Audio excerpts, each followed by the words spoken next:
찬송가 91자입니다. 슬픈 마음 있는 사람 예수 이름 믿으면 영원토록 변함없는 기쁜 마음 얻으리. 예수의 이름은 세상의 소망이요, 예수의 이름은 천국의 기쁨일세. 거룩하신 주의 이름 너의 방패 삼으라. 환난 시험 당할 때에 주께 기도드려라. 예수의 이름은 세상의 소망이요, 예수의 이름은 천국의 기쁨일세. 존귀하신 주의 이름 우리 기쁨 되도다. 주의 품에 안길 때에 기뻐 찬송 부르리. 예수의 이름은 세상의 소망이요, 예수의 이름은 천국의 기쁨일세. 우리 갈 길 다 간 후에 보좌 앞에 나가 왕의 왕께 경배하며 면류관을 드리리. 예수의 이름은 세상의 소망이요, 예수의 이름은 천국의 기쁨일세.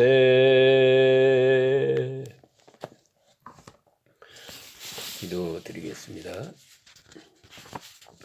은혜와 사랑이 한량없인 아버지 하나님, 우리가 깊은 잠에 누워 잘 때는 마치 죽은 자와 같지만은 또 이 아침에 이렇게 정신을 차리게 하시고 첫 시간을 주님께 바치며 세상을 향하여 나가기 전에 주님 앞에 찬송하며 기도하며 말씀을 상고할 수 있는 복된 시간을 허락해 주신 하나님, 진심으로 감사와 찬송과 영광을 주께 돌립니다. 여러 가지로 앞이 막막하고 이런 세상에 살지만은 그래도 지금까지 편안히 지내왔습니다. 앞의 일이 보이지 않고 불확실한 미래입니다마는 불안한 세대를 잘 이기고 있지만은 살아가고 있지만은 하나님이여 우리에게 주신 은혜가 크고 놀랍사오니 우리는 세상적으로 판단하고 얻는 것과 잃은 것을 생각하며 괴로워하기보다는 이제 원하없는 것은 하나님께서 우리에게 베푸신 은혜가 얼마나 큰 것을 생각하면서 오히려 감사할 수 있는 저희들 되게 해 주시옵기를 기도합니다. 이 시간 말씀을 듣겠사오니 한 사람 한 사람 감화하여 주시옵소서. 필요한 말씀으로 들려주시고 성령으로 함께하여 주시옵소서. 주여, 이제는 온전히 하나 되는 역사가 있게 하여 주시옵소서. 모두가 하나 되어 주의 뜻을 이루게 하옵소서. 내가 하나 되는 기쁨을 누리며 살아갈 수 있게 하옵소서. 자비하신 주여, 오늘도 하나님 말씀이 바로 전해지게 하시고 이 말씀을 듣는 이 모두에게 은혜가 되는 귀한 시간 되게 하옵소서.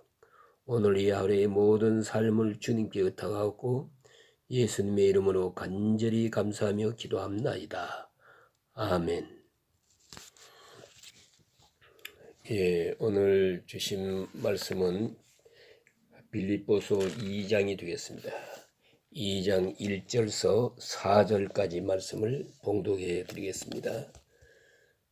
그러므로 그리스도 안에 무슨 권면이나 사랑의 무슨 위로나 성령의 무슨 교제나 긍휼이나 자비가 있거든 마음을 같이하여 같은 사랑을 가지고 뜻을 합하며 한 마음을 품어 아무 일에든지 다툼이나 허용으로 하지 말고 오직 겸손한 마음으로 각각 자기보다 남을 낮게 여기고 각각 자기 일을 돌볼 뿐더러 또한 각각 다른 사람들의 일을 돌보아 나의 기쁨을 충만하게 하라.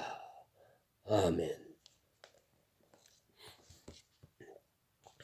예, 오늘 이 빌립보 교회는 사도행전 16장 11절 이하에 보면은요. 마게도니아 첫성 빌립보에 바울이 처음으로 들어가서 거기서 교회를 세우게 됩니다. 소아시아 어디든지 대개 보면요. 유대 사람들이 회당이 다 있었어요. 회당에 들어가서 먼저 복음을 전하고 이렇게 이제 성교의 그 다음에 집착지를 이제 구축하게 됩니다만은 빌립보 성에는 유대 사람들이 그 회당이 없었던 것 같아요. 그러나 유대 사람들은 얼마간 살고 있었던 것 같습니다. 이 바울이 이곳에 갔을 때에 안식일이 되어서 기도처를 찾아서 강가에 나가게 됩니다. 이것은 안식일을 지키는 법 가운데서 대단히 중요한 행사예요. 규례라고 생각합니다. 집에서 조용히 지내면 되지. 그런데 그건 안 됩니다. 일하던 장소에서 옮겨야 됩니다.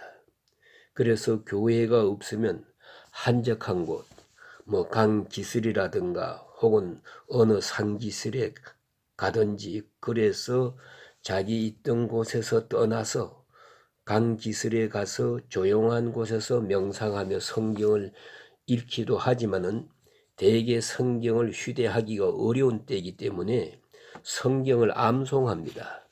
자기들이 알고 있는 성경을 암송하면서 묵상하고 기도하고 이렇게 하면서 안식을 지내게 됩니다. 하나님 앞에 예배하는 시간을 갖게 됩니다. 이렇게 하다 보니 강가 기슭기에 같은 유대 사람을 만나게 됩니다. 바울도 기도하려 그 자리에 갔지만은 전혀 모르던 루디아와 몇 여인들을 거기서 만나게 됩니다. 이 같은 히브리 사람들입니다. 안식일을 지키려 이제 이런 조용한 곳으로 나왔다는 것이죠. 거기서 만나서 이야기하면서 그들에게 복음을 전하게 됩니다.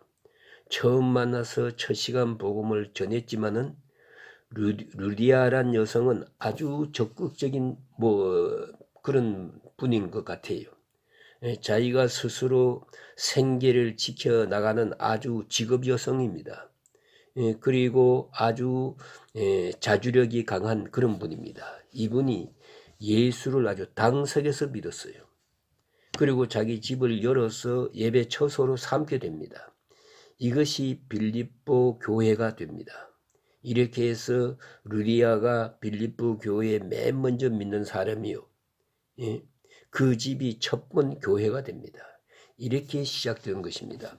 그래서 빌립보 교회는 장점도 있고 단점도 있습니다. 그게 뭐냐 하면 여성이 시작한 교회니까 이래저래 여성이 더 많았던 것 같고 또 여성이 주도하는 교회입니다.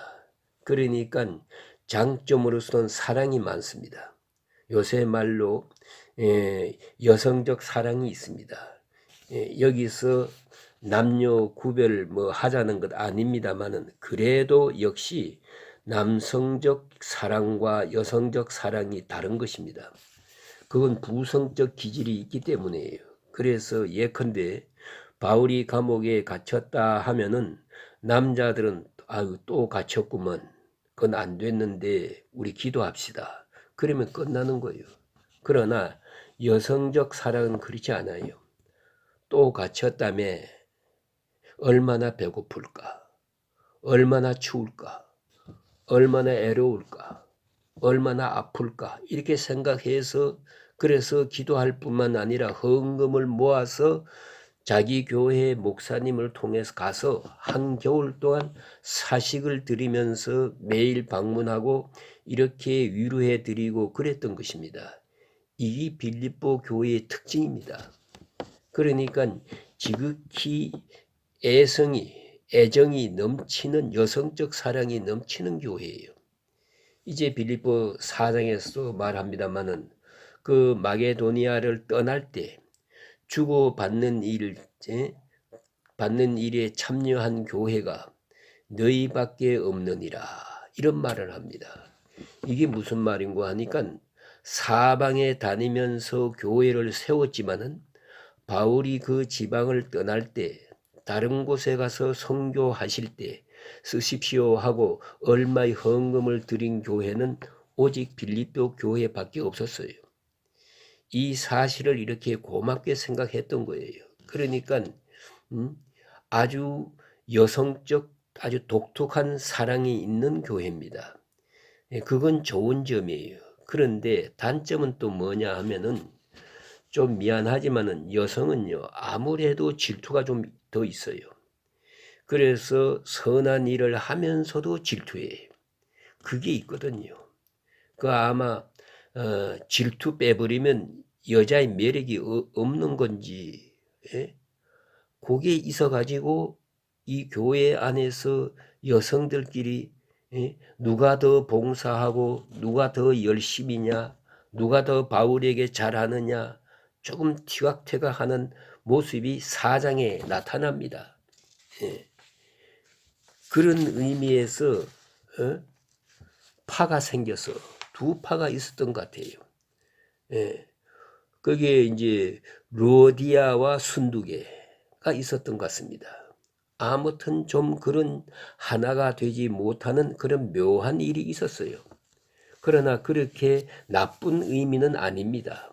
바울이 이제 그 사실을 알고 아주 우회적으로서 간접적으로 하나 되라 하는 말씀을 하게 됩니다. 그것이 오늘 본문에 나타난 내용입니다. 그래서 소위 말하면은 연합하고 조화를 이루고 그 다음에 협력하고 이러할 때 힘이 생기는 거예요. 이 힘의 원리는 여기 있지 않습니까? 그래서 유니티 하모니 이래야만 큰 역사가 일어날 수 있는 거예요. 그런데 오늘 본문에 그래서 바울은 말합니다. 그리스도 안에 무슨 권면이나 사랑이나 무슨 위로나 성령의 무슨 교제나 긍휼이나 자비가 있거든 마음을 같이하여 또 같은 사랑을 가지고 뜻을 합하며 한 마음을 품어 이 네 가지를 말하고 있습니다. 마음을 같이 하고 한 가지 사랑을 가지고 뜻을 합하며 한 마음을 품으라. 결국은 하나 되라 이런 얘기입니다. 마음에서부터 사랑하는 데서부터 뜻을 모든 일에서 하나가 되어야겠다고 말씀하십니다. 거기에 문제가 있습니다. 하나 되어야겠다는 걸 다 알아요. 그래야 좋다는 걸 누가 모릅니까? 그러나 하나 되지 못하는 데 문제가 있어요. 가끔 그런 일이 있지요. 사랑해야 될 줄 알아요. 그래 사랑하는 마음이 안 생기는데 어떻게 합니까? 사랑해야겠다 하다가도 그 얼굴만 보면 미워지는 걸 어떻게 해요? 이게 문제라니까요. 마음을 이게 문제. 그래서 이제 다음 시간에 공부하겠습니다마는 너희 안에 이 마음을 품으라. 곧 그리스도의 마음이니 그랬어요. 그리스도의 마음을 품어서 하나가 될 수 있는 거지. 내가 나를 사랑하고 내가 너를 사랑하고 I love me, you love me 한다고 하나 되는 게 아니에요. 그래서 사랑의 철학에서도요 그런 말을 합니다. 두 사람이 사랑한다고 사랑이 되는 게 아니고요. 두 사람이 마주 본다고 사랑이 되는 게 아니에요. 한 방향으로 보아야 사랑해요. 한 방향을. 두 사람이 마주 보지 말고 두 사람이 같은 방향을 보면은 저절로 하나가 되는 거예요. 내가 나 좋아하고 내가 너 좋아한다고 해서 사랑이 되는 게 아닙니다. 같은 목적, 같은 사랑을 가지게 될 때 자연스럽게 하나가 되는 거예요. 이 사람도 그리스도의 마음, 저 사람도 그리스도의 마음. 그러면 둘이 하나가 되는 거예요. 이것이 사랑의 원리입니다. 그러면 한마디로 말해서 사랑해야 될 줄 알면서도 안 되는 이유가 뭐냐? 그것은 깊은 곳에 죄와 죄에 따르는 불신이 있기 때문입니다. 죄가 있는 곳에 하나가 안 됩니다. 불의가 있는 곳에 야합은 있어도 하나가 안 되는 거예요. 오직 믿음. 그 속에서만 하나 되는 역사가 있는 것입니다. 그리고 오늘 본문에 하나 되는 이유를 말합니다. 아주 심리적으로 분석해서 하나 되는 길을 가르쳐 줍니다. 그때가 뭐냐 하면은 그 셀프 앰비션입니다. 셀프 앰비션. 자기 자랑하는 마음. 여기 보니까 이렇게 말하잖아요. 아무 일에든지 다툼이나 허용으로 하지 말고 겸손한 마음으로 각각 자기보다 남을 낮게 여기고 이렇게 말합니다. 각자 자기 자랑, 각각 자기 자랑, 셀프 앰비션이 이것이 문제란 말입니다. 교만한 마음이 있을 때 하나 되지 않습니다. 구약 성경에 보면 하나님께서 교만한 사람을 심판하시면서 분열이 이루어지는 것을 볼 수 있어요. 그래서 결론적으로 말씀드리면 분열은 교만한 자에게 있어서는 교만한 자에게 있어서는 하나님의 심판입니다. 분열하는 마음은 하나님의 심판이라는 것을 알아야 됩니다. 교만한 마음은 분열이란 열매를 맺게 되어 있어요. 보세요. 시날 광야에 지나가던 사람들이 바벨탑을 쌓습니다. 바벨탑을 쌓으면서 하는 말 좀 보세요. 창세기 11장 4절에 보면은 우리가 흩어짐을 면하자. 우리 스스로 모여서 힘을 모아가지고 안전하게 단결하자. 흩어짐을 면하자 해놓고는 우리 이름을 내자. 이 자기 교만이에요. 우리 이름을 만천하에 내자. 이렇게 된단 말입니다. 그럴 때 하나님께서 심판하십니다. 언어를 혼잡하게 만들었어요. 마음이 혼잡해지면은 언어가 혼잡해집니다. 같은 장소에 있다고 다 같이 듣는 게 아닙니다. 마음이 다르면 들을 수도 없고 들려지지도 않아요. 아무것도 안 들려지는 거예요. 그걸 알아야 합니다. 그 어느 날 방송에서 재밌는 말 하나가 들었어요. 어떤 젊은이가 한참 이제 건강할 때가 되어서 그랬는지 차나깨나 여자 생각이 나서 못 살겠대요. 사랑하는 마음이 있어가지고 그 생각만 가지고 공부도 못하겠고 일도 못하겠고 그래 병원에 갔대요. 내가 사랑하는 사람 때문에 정신이 없어지고 아무것도 못하는데 일도 못하고 어떻게 하면 치료할 수 있습니까? 그러니까 의사가 말하기를 그래요. 그 운동을 하세요. 운동을 해서 신경을 딴 데로 돌리면은 치료가 될 것입니다. 만일에 당신 가진 그 병이 오래 가면 귀머거리가 됩니다. 그랬어요. 그러니까 이 젊은이가 뭐라고 하는지 아세요? 선생님, 말씀을 좀 하세요. 쭝얼쭝얼 하지 말고 못 알아듣었다는 얘기지요. 이 못 알아듣는 것이 더 재미있는 거예요. 벌써 귀머리가 됐거든. 의사가 아무리 말해도 못 알아듣는 거예요. 마음이 딴 데가 있으면 못 알아들어요. 이게 하나가 될 수 없는 거예요. 이걸 알아야 됩니다. 교만한 사람은 마음이 딴 데가 있어요. 자기 자랑으로 꽉 차 있어요. 그래서 주책 없는 사람들이 많잖아요. 남의 아이 입학시험에 떨어졌는데 우리 아들 시험 붙었다고 자랑하는 사람. 이게 보통 주책입니까? 그러다가 또 한마디 더 하지. 하나님이 은혜로 됐다고. 그러면서 다른 사람은 하나님 은혜 못 받아 떨어졌나요? 그렇잖아요. 그러다 또 한마디 더 합니다. 기도 많이 했더니. 그럼 저 사람은 기도 안 했나요? 이런 얘기가 되는 거예요. 이런 엄청난 것을 다 못하는 줄 모른다니까. 귀머리가 돼서 벌써 마음이 갔거든요. 자기 자랑으로 꽉 차 있으니까 하나가 될 수 없어요. 좌측우돌이요. 이런 사람은 그걸 알아야 합니다. 셀프 앰비션이 이게 문제예요. 그저 돈이 있다고 돈 자랑, 자식이 있다고 자식 자랑, 뭐 좀 됐다고 자랑하고 이렇게 가득 차 가지고 있다면 누구하고도 충돌이요. 절대 하나가 될 수 없어요. 그건 부부 사이도 그렇잖아요. 사랑하는 사람 사이에도 안 돼요. 이거는요. 마음을 비워야 돼요. 자기 마누라 앞에서 제 자랑하는 사람 별 볼 일 없는 사람이요. 잘나도 못나도 별거 아닙니다. 그래서 교만한 마음에 자기 자랑으로 가득한 사람에게 내리시는 심판이 분열입니다. 분열로 고독해집니다. 이제 두 번째가 뭐냐면 이것은 자기 특권 의식입니다.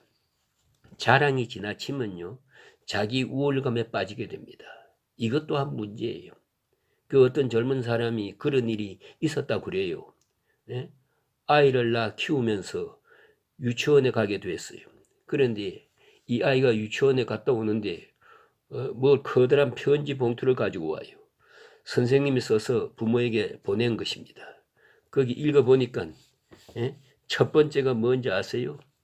얘를 학교 보낼 때에 얘가 다른 아이보다 특별한 아이라고 절대로 말하지 말아주세요. 너는 특별하다. 그건 안 되는 거예요. 특별하긴 뭘 특별해요. 너는 그래서는 안 된다. 그것도 안 되는 소리예요. 그놈이 그놈이지. 다를 게 뭐 있어요. 아이들이야 싸우기도 하고 터지기도 하고 그런 거지. 특별하던 그 의식. 이게 바로 문제입니다. 우리가 자녀들을 가르친다고 하면서 이게 잘못 가르치는 거. 잘못 가르쳐가지고 요새 말로 말하면 왕따 되는 거예요. 이 왕따의 원인이 부모에게 있는 것입니다. 부모의 말 속에 있는 거예요.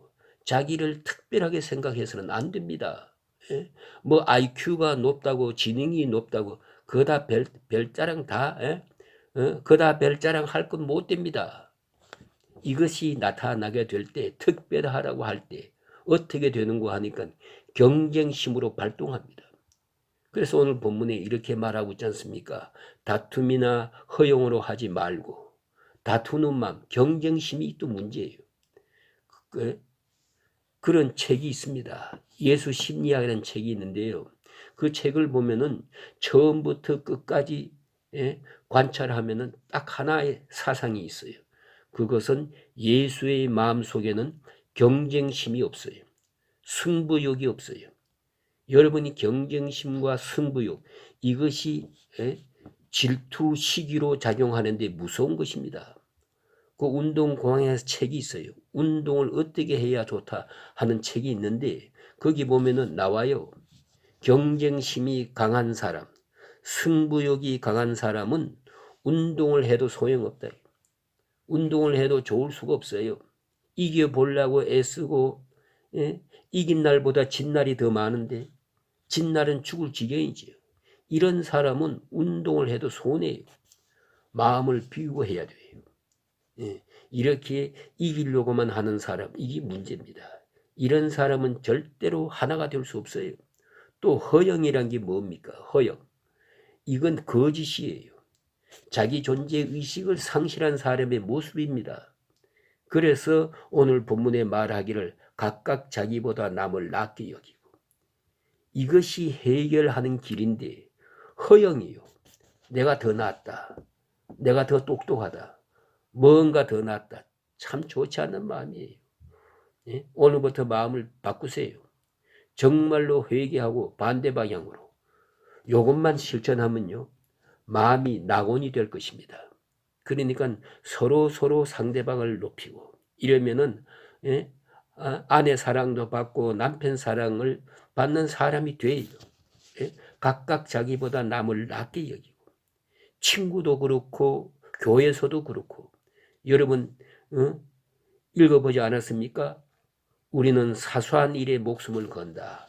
그 책에 보면요. 그 말이 나와요. 뭐 여러 가지 우리 마음속에 있는 것을 잘 끄집어내서 설명하는 중에 다른 사람 칭찬한 걸 보면서 누가 칭찬하거든. 아, 그렇구만. 참 잘 됐다. 그렇게 느껴지면 좋고요. 슬그머니 배가 아프거든 문제가 있어요. 그 말이에요. 대신 남의 나쁜 얘기하는 것을 듣기를 좋아. 그런 것은 다 문제가 있는 거라고요. 그래서 각각 자기보다 남을 낮게 여기는 존경 있는 존경하는 것이 중요합니다. 그래서 인간관계에서 제일 중요한 것은 존경과 긍휼과 이해. 이것이 인간관계의 성공 비결입니다.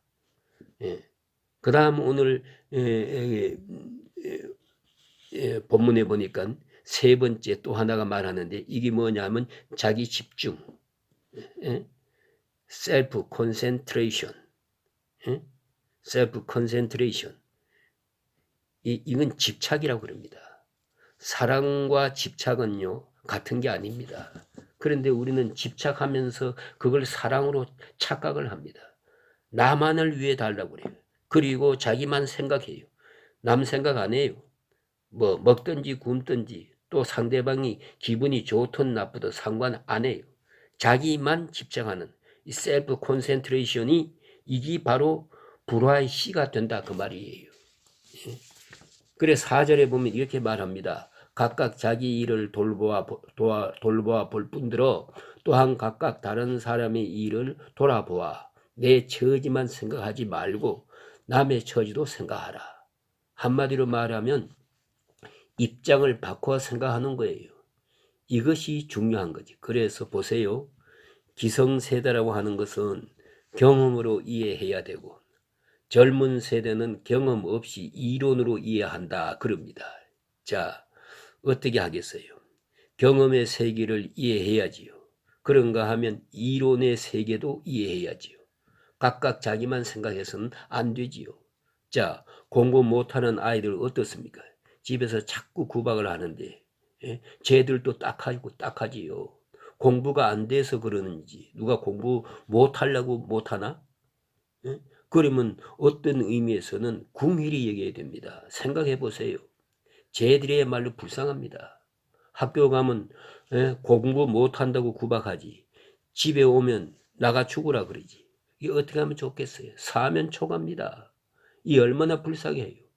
오히려 할 말이 있다면 옛날 나 공부할 때는 안 그랬는데 너희들은 참 고생한다. 좀 그래야 될 것 아니에요?